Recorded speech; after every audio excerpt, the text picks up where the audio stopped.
নমস্কার বন্ধুরা, চলে এসে সুনীতি রান্নাঘরে। আজকের আমার রান্নাঘরে রান্না হচ্ছে লইটা মাছে। দেখো, এটাকে আমরা লইটা মাছ বলি বা নিহিরে মাছ।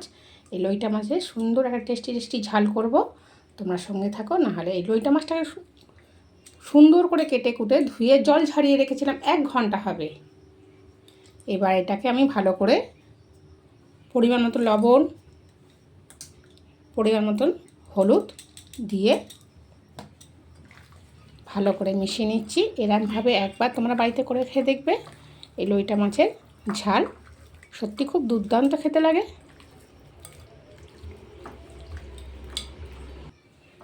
এটাকে সুন্দর করে কেটে 1 ঘন্টা জলটা ঝাড়াতে দেবে, না হলে তো খুব জল ওঠে। এটাকে তাও আমি নুন হলুদ মিশিয়ে আরও 10 মিনিট মিশিয়ে রাখবো সুন্দর করে। তারপর আমি রান্না করছি, বন্ধুরা সঙ্গে থাকবে। এবার 10 মিনিট পর এখানে আদা রসুন আর কাঁচা লঙ্কা পাকা লঙ্কা একসাথে বেটে রেখেছি 4 চামচ দিয়ে দিলাম। তাতে পেঁয়াজ আগে থেকে কুচি কুচি করে রেখেছিলাম, কটা কাঁচা লঙ্কা দিয়ে দিলাম আর টমেটো। এইবার সর্ষের তেলটা দিয়ে দিচ্ছি। সব কিছু দেওয়া হয়ে গেছে। এইবারে আমি ভালো করে মাছটার সঙ্গে মিশিয়ে নিচ্ছি।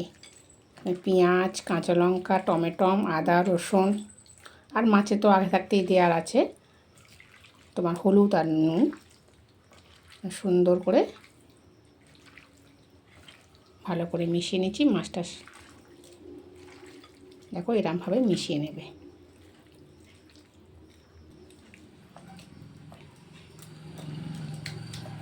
এইভাবে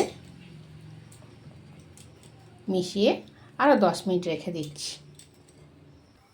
এদিকে গ্যাসটাও জ্বালিয়ে দিয়েছি। গ্যাসের ওপরে একটা কড়া বসিয়ে দিলাম। কড়াটা গরম হোক। কড়াটাও গরম হয়ে গেছে। এবার আমি তেল দিয়ে দিচ্ছি। বেশি তেল দেবো না, যেহেতু ওখানে তেল দিয়ে ম্যারিনেট করে রেখেছিলাম। তেলটা গরম হয়ে যাক। তেলও গরম হয়ে গেছে। এবার কটা পেঁয়াজ কুচি দিয়ে দিলাম। ব্রাউন কালারে ভেজে নেব। ব্রাউন কালারে ভাজা হয়ে গেছে। এবারে আমি আদা রসুনের 1 চামচ দিয়ে দিলাম। আদা রসুন আর হচ্ছে কাঁচা লঙ্কা পাকা লঙ্কা, যেহেতু ম্যারিনেট করার সময় আমি আদা রসুনটা দিয়েছি। এই আদা রসুনটাও সুন্দর করে ভাজা ভাজা হয়ে যাচ্ছে। গন্ধটাও বেরোলে, কাঁচা গন্ধটা চলে গেলে আর তেলটা ছাড়লে ততক্ষণ পর্যন্ত একটু ভেজে নিচ্ছি। সুন্দর একটা আদা রসুনের গন্ধ বেরোচ্ছে। আর এবারে ম্যারিনেট করা আমি 10 মিনিটের বেশি রেখেছিলাম। তোমাদের হাতে সময় থাকলে আরও বেশি রাখতে পারবে। লইটা মাছটা আমি দিয়ে দিলাম। আর ভালো করে নাড়াচাড়া করব। সুন্দর করে কষিয়ে নিয়ে এবার আমি ঢাকা দিয়ে দেবো। আর ধিম আঁচেতে হবে।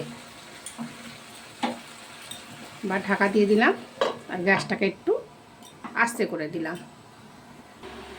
5 মিনিট অন্তর অন্তর ঢাকাটা খুলে হালকা করে, যেহেতু মাছগুলো খুব নরম মাছ তো, হালকা করে নিচটা যাতে না ধরে যায় সেরকমভাবে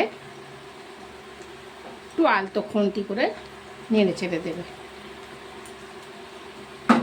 আর ফের ঢাকা দিয়ে দেবে। এইভাবে করতে হবে পুরো রান্নাটা। আরও 5 মিনিট পর এবার দেখো জলটা কতটা কমে গিয়েছে। এইবারে আস্তে আস্তে করে খুন্তি দিয়ে সব কিছু নাড়াচাড়া যত না নিচে ধরে যায়। এবারে গ্যাসটাকে জোরে দিতে হবে আর ঢাকাটা খুলে রাখতে হবে। পুরো জলটা যাতে এবার সিদ্ধ হয়ে গেছে, মাছগুলো সিদ্ধ হয়ে সমস্ত কিছু সিদ্ধ হয়ে গেছে। এবার জলটা মারার জন্য ঢাকাটা খুলে দিলাম আর গ্যাসটাকে জোরে দিয়ে দিলাম।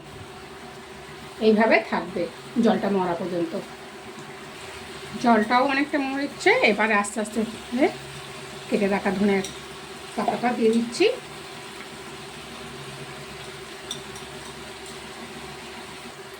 দেখো জলটা একদমই কমে গিয়েছে। এবারে আমার এখানেই আমার টেস্টি লইটা মাছের ঝাল কমপ্লিট হয়ে গেছে। এবারে আমি গ্যাসটাকে অফ করে দেবো। একটা পাত্রে আমি সার্ভ করব।